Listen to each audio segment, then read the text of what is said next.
Olá, sejam todos muito bem-vindos ao nosso encontro de hoje. Fico muito feliz com a presença de vocês. Bem-vinda, Gabriela, Alana, Eliane, André e todos os outros que estão chegando, Yara, Rafa, enfim, todos sejam muito bem-vindos. Hoje a gente está aqui para um encontro muito especial, que é um encontro de Tira Dúvidas.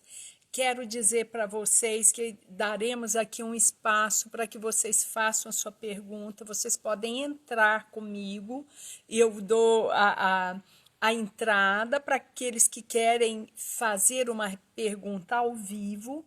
E além das perguntas que chegarão de vocês que estão no ar agora conosco, eu recebi também aqui algumas, na verdade várias perguntas, e eu vou começar, se vocês não se importam, respondendo a essas pessoas que nos enviaram as perguntas aqui por mensagem, vieram pelo direct, vieram pelo Messenger.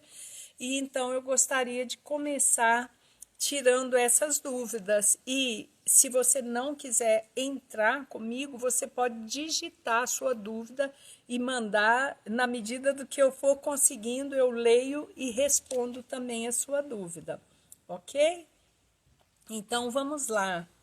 A primeira dúvida que eu queria também esclarecer é o seguinte: na última terça-feira nós tivemos um encontro com a LIASE da Universidade de Brasília. LIASE é a Liga Acadêmica de Saúde e Espiritualidade, que congrega estudantes e alunos das diversas áreas da saúde e participam tanto universitários da UNB como também de outras escolas aqui do Distrito Federal.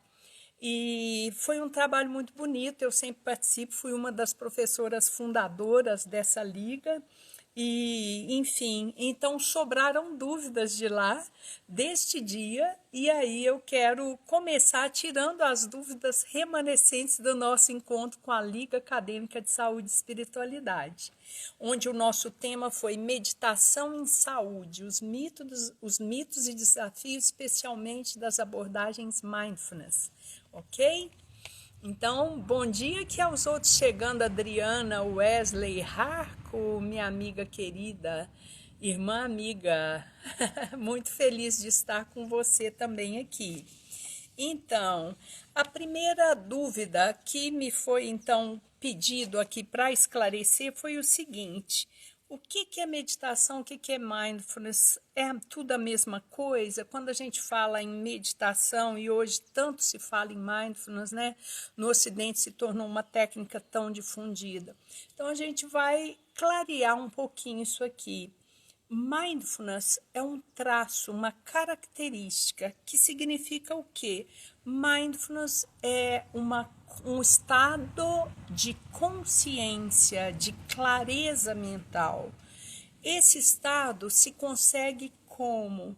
Através da prática de meditação da atenção plena. E o que é isso no final das contas, né? Então, esse estado de clareza mental, ele se adquire meditando de maneira bem tranquila, mas é meditando, focado no momento presente, sem críticas, sem julgamentos, sem análise, com a aceitação do que ocorre. Agora, por que surgiram então essas abordagens diferentes? Porque, na verdade, a meditação da atenção plena é uma técnica milenar budista, presente nas tradições contemplativas orientais há mais de 2.500 anos. E, lá pela década de 80, pesquisador da Escola de Medicina da Universidade de Massachusetts, Jon Kabat-Zinn, se baseou na técnica da atenção plena e desenvolveu um método chamado Mindfulness, método de redução do estresse baseado em Mindfulness. Desenvolveu bastante, esse método foi extremamente disseminado não só pelas áreas da saúde, da medicina, da psicologia, das neurociências, como para diversos outros âmbitos. Hoje é uma das práticas mais desenvolvidas aí ao longo do mundo e ela se tornou popular assim. Mas a minha observação aqui é, você adquire essa mente mindful, plena de atenção naturalmente, quando pratica na sua meditação sentada, todos os dias um pouquinho, praticando e colocando a sua mente nesse estado de atenção plena, sem crítica, sem julgamento, com aceitação. Ok? Então, esse é o primeiro ponto de esclarecimento aqui.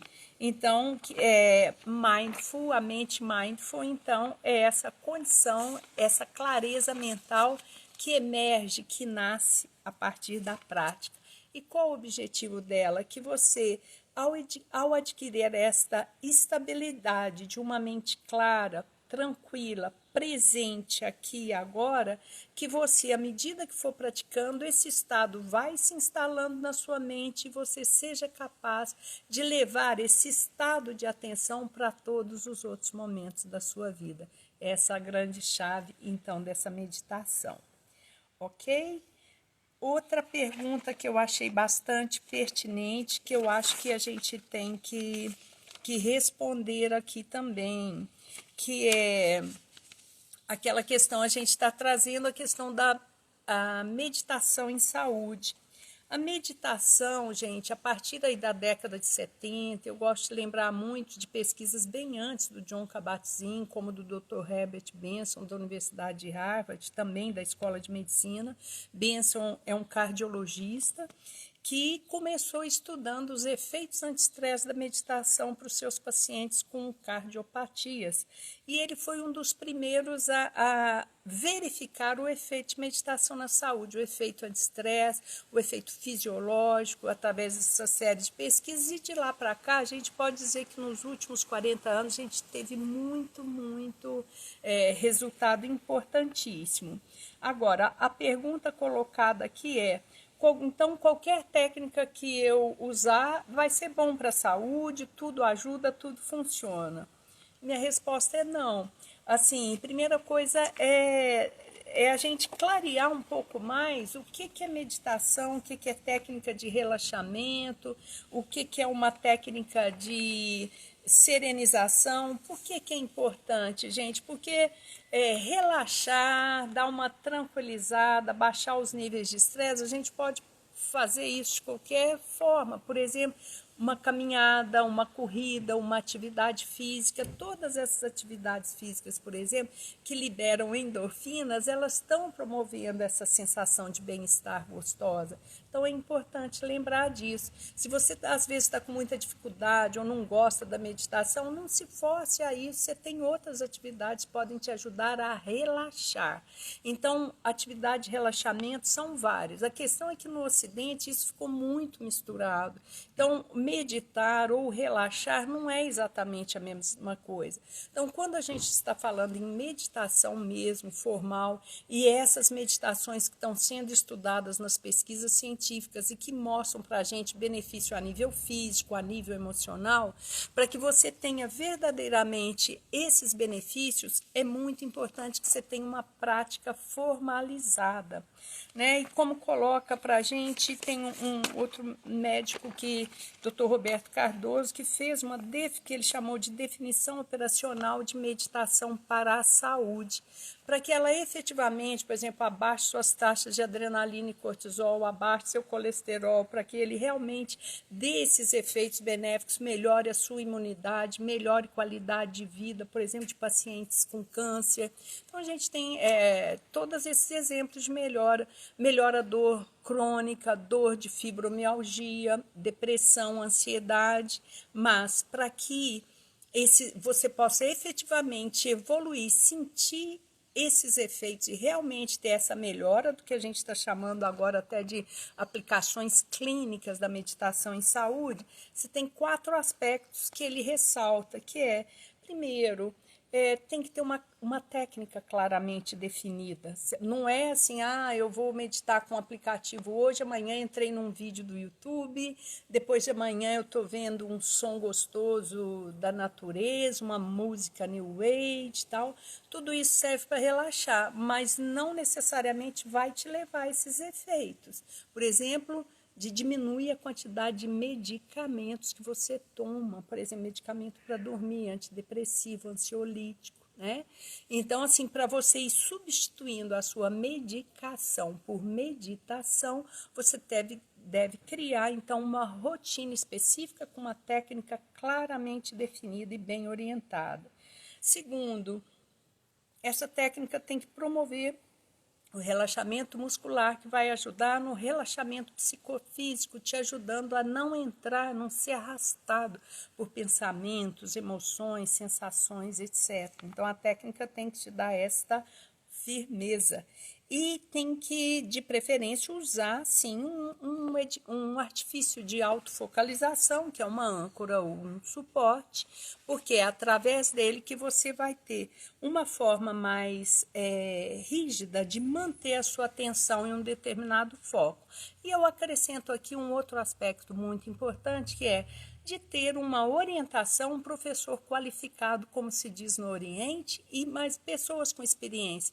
Se você tiver gostar de religião, sugiro procure um lama, um monge, uma pessoa que tenha sido treinada e que tenha essa qualificação maravilhosa. Se você não quiser fazer no âmbito religioso, procure pessoas que tenham uma boa formação, mas principalmente que tenham uma grande experiência. Porque hoje, assim como outras áreas que a gente vê das técnicas integrativas e complementares em saúde, como mesmo além da meditação, a yoga, terapias como o reiki e assim uma série de outras, a gente não tem ainda uma regulamentação nem do MEC, do Ministério da Educação, e nem do Ministério do Trabalho no exercício, né, destas atividades. Então, muitas vezes tem-se aí treinamentos de um final de semana, a pessoa treina quinta, sexta, sábado, domingo, na segunda-feira seguinte ela está apta a dar um treinamento. Você pode dizer para mim, olha, mas não tem nada difícil em pedir para alguém assentar, ficar quietinho lá. Beleza, só que isso definitivamente não é uma orientação segura, e se a pessoa não tiver uma larga experiência, ela não ajudará você a dar os grandes passos e alcançar os grandes resultados de transformação que são possíveis através da meditação. Ok? Queridos, podem mandar também as suas dúvidas aí. Então, essa foi a outra coisa importante, né? Tá. E a outra pergunta que eu também selecionei aqui, que tem uma porção, selecionei a próxima aqui, foi... Então, que até está relacionado com o último tópico. Para eu, então, praticar, eu preciso estar em retiro, ir talvez para o Oriente, para a Índia, ir para os Himalaias? Claro que não, né? A questão é, você deve se fazer uma pergunta básica, que é, por que eu procuro a meditação? O que eu quero com isso? Pode ser que eu queira só relaxar um pouco por dia, pode ser que eu queira ter um pouco mais de paz, pode ser que eu queira fazer um desmame dos meus medicamentos e que eu queira tomar menos remédio. Enfim, é preciso que você veja qual é o seu objetivo com esta prática. Segundo, veja a sua motivação. É muito importante que você tenha isso claro, que você entre na prática de maneira motivada. Então, você procura um bom orientador, um bom professor, um bom curso, estabeleça horários, organize uma rotina. A mesma coisa, se você for fazer qualquer curso, vou fazer pós-graduação, vou fazer um MBA, você organiza o seu tempo, você organiza o seu dinheiro, que você vai investir tempo e dinheiro ali, e você se aplica.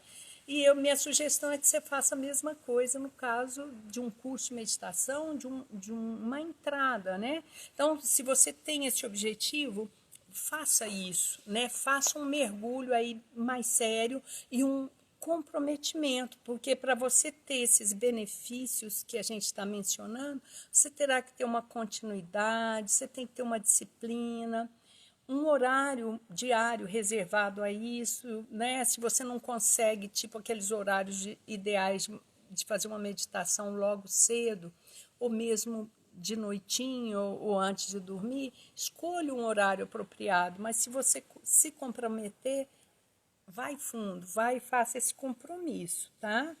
E só então, para complementar essa questão, eu queria mencionar aqui, eu resumi aqui em 4 níveis de abordagem da meditação, conforme até pesquisa do professor Richard Davidson, que é da Universidade de Wisconsin, em Madison.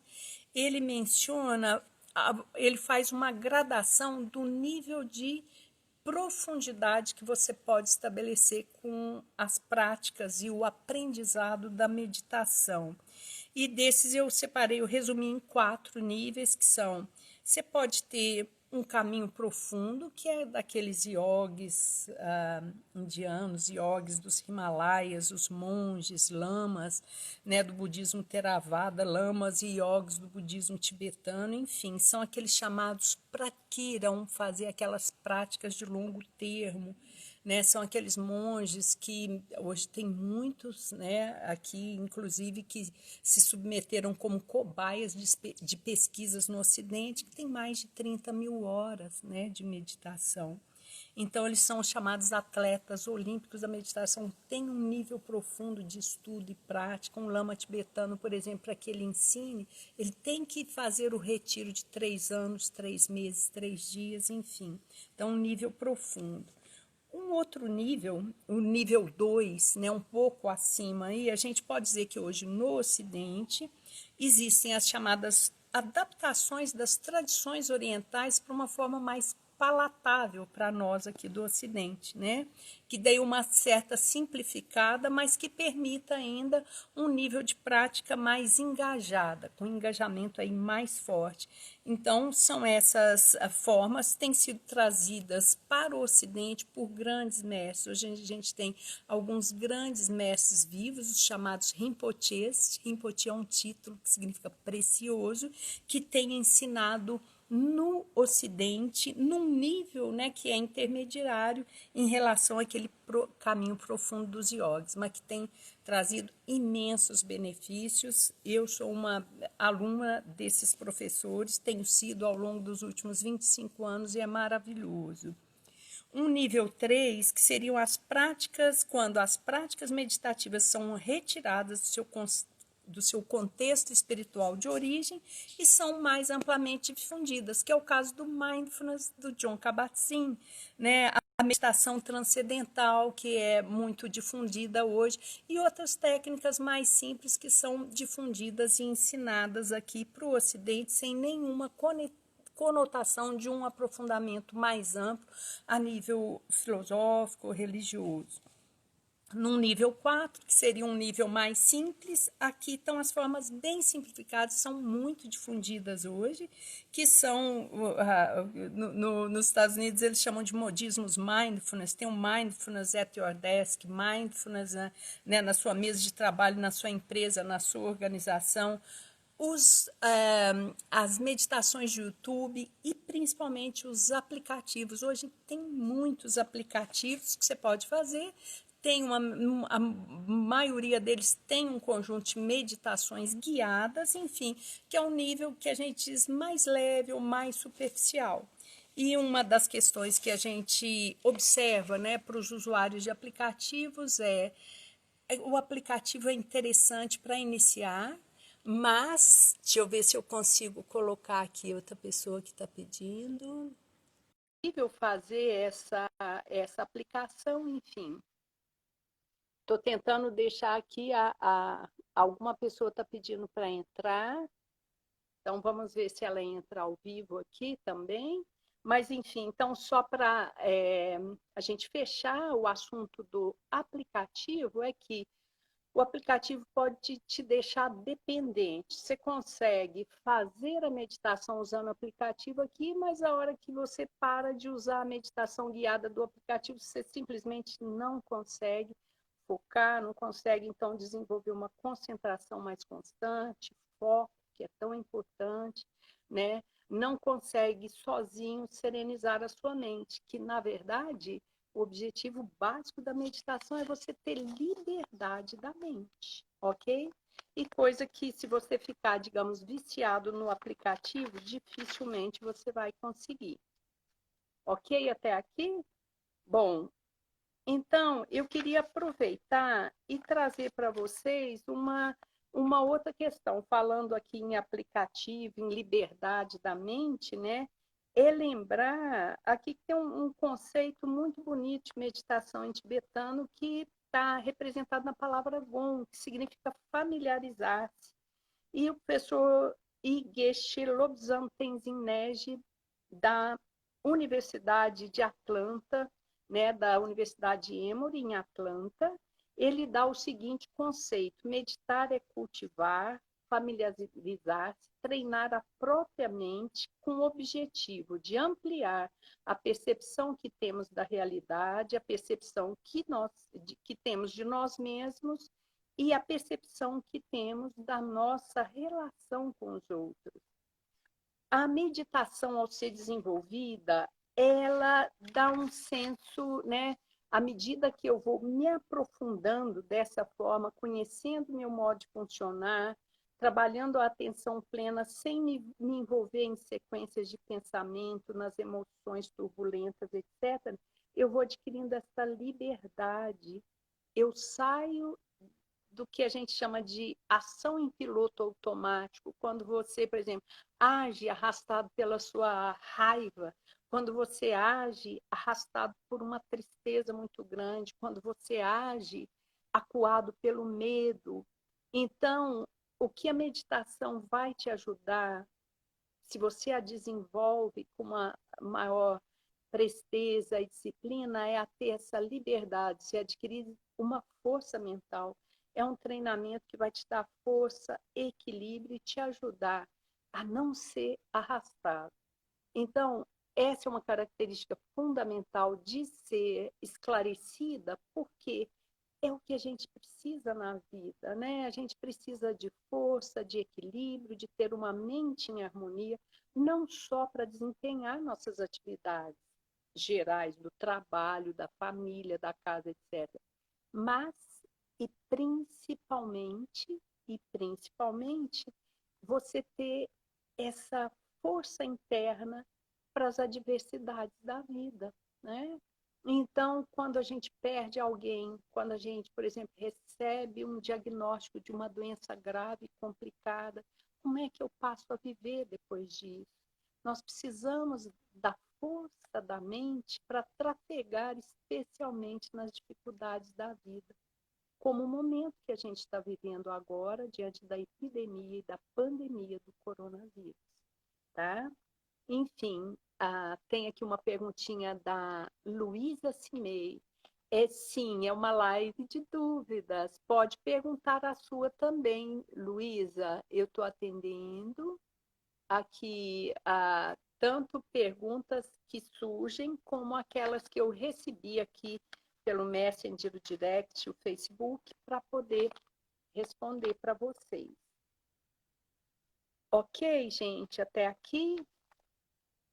Então, eu gostaria que vocês colocassem também algumas das suas dúvidas, enquanto eu não estou lendo aqui nenhuma, eu não estou lendo aqui na minha tela, tá? Eu vou, então, pegando aqui aquelas que foram enviadas aqui para mim, tá?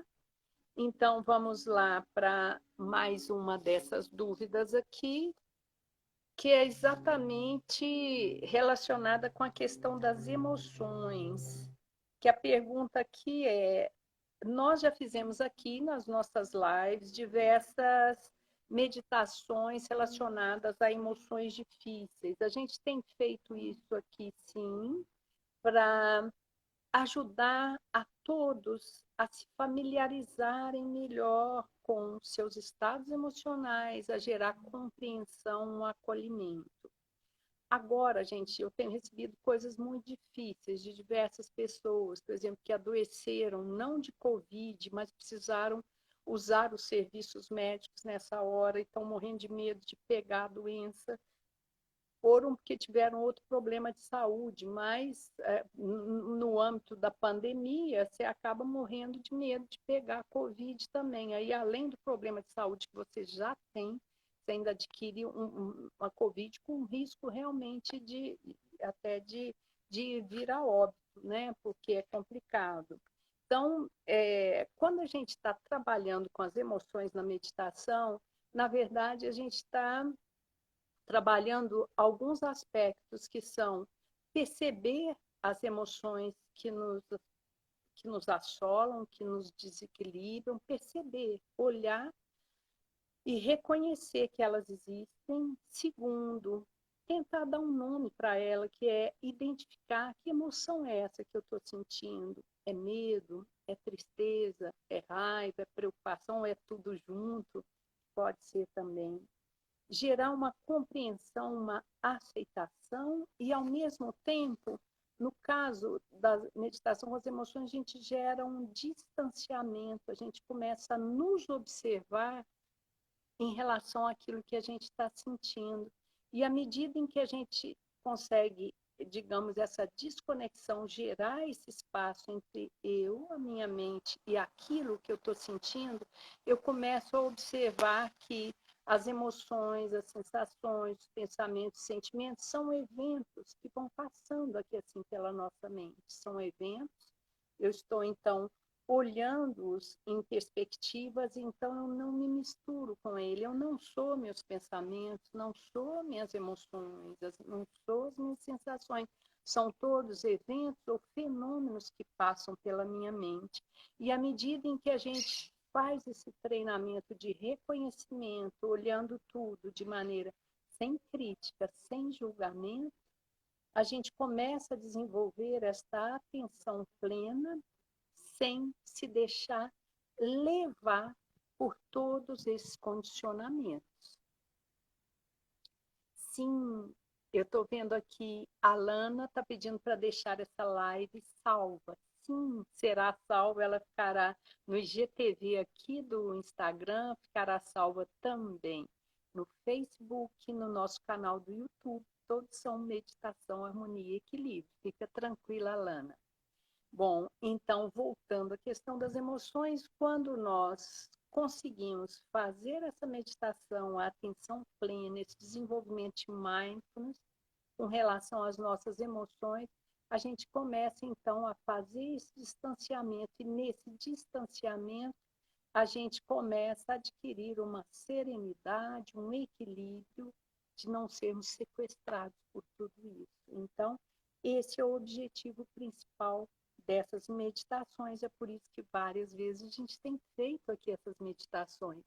Esse período está difícil para muita gente, muita gente. Então, é uma forma muito efetiva que você pode ter para entrar nesse estado de equilíbrio, ok? Então, vamos lá, mais dúvidas aqui.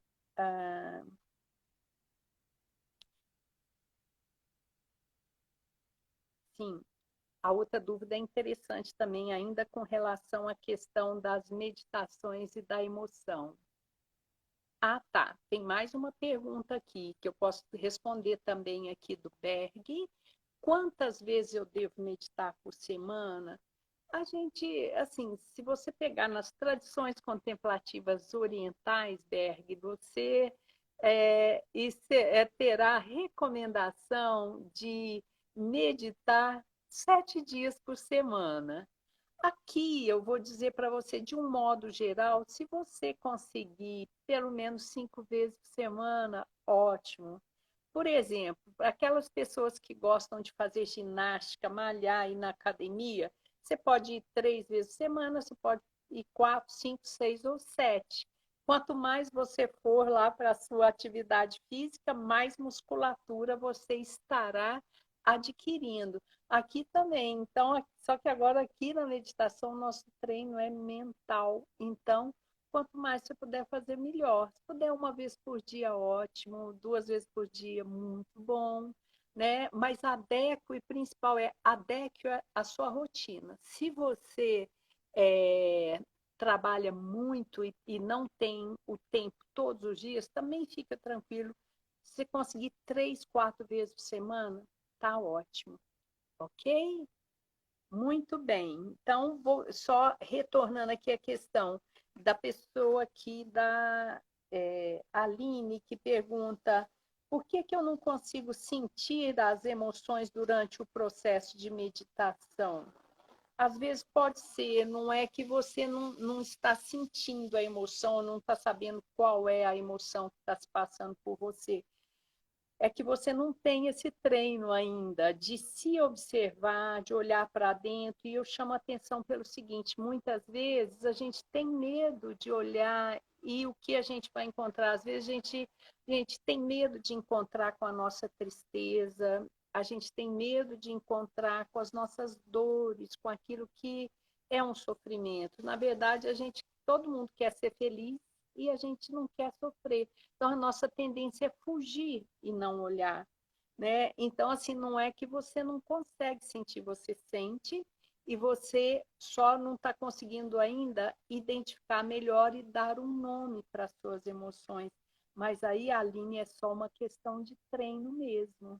E a outra coisa que está encadeada aqui, que ela falou, eu não sinto nada, não sinto a emoção, não sinto nada no corpo. A gente já fez prática aqui, né, de trabalhar a percepção do registro das emoções no nosso corpo. Elas têm, toda emoção tem um registro fisiológico, ou seja, se você parar para observar bem, cada um pode sentir de uma forma. Tem gente, por exemplo, que num ataque de raiva morre de dor de estômago, sente tanta raiva que o estômago fica doendo lá. Pode ser. Tem gente que dá uma enxaqueca, tem gente que enrijece a região aqui da nuca, do ombro, e fica, né, muito tenso, dores físicas ao longo do corpo. Então, existem registros, sim, fisiológicos do corpo. E quando a gente ensinou aqui a técnica do body scan, que é o escaneamento do corpo, é uma técnica que a gente vai levando a nossa atenção do topo da nossa cabeça, passando por todo o corpo até a ponta do dedão dos pés. E nessa técnica a gente consegue perceber exatamente isso. Onde é que estão os pontos de tensão, se tem dor, se não tem. Com isso a gente traz mais consciência ainda, mais atenção e consciência mesmo de como as emoções nos afetam. E à medida que a gente vai fazendo essa técnica, quando a gente termina, está tudo gostoso, que é como se a gente tivesse retirado do corpo aqueles registros que as emoções provocaram em nós, ok? Então, Aline, pode continuar a sua prática. Ok, gente, eu acredito assim que a gente conseguiu cobrir aqui com vocês algumas das dúvidas básicas. Quero dizer também que você pode continuar enviando as suas dúvidas, eu respondo todas, eu não deixo ninguém sem resposta. Aquilo que eu não trago aqui para a gente responder ao vivo está lá registrado, eu envio no Messenger, no direct. Então, estou aqui à disposição. Então, espero que essas dúvidas de hoje tenham ajudado você a ter uma clareza maior com relação à meditação, à saúde, à mindfulness, enfim, tudo isso, né? Enfim. Então, deixa eu ver mais uma coisa aqui da Gabriela. Há tratamento pela meditação budista para depressão e fibromialgia em Brasília? Sim, comigo, Gabriela, eu trabalho, só lembrando para vocês, eu trabalhei durante muitos anos, fui professora da Universidade de Brasília, trabalhei por quase 8 anos em um projeto do Hospital Universitário vinculado à Faculdade de Medicina, na área de meditação, né, junto com um professor da medicina chamado Eduardo Tosta.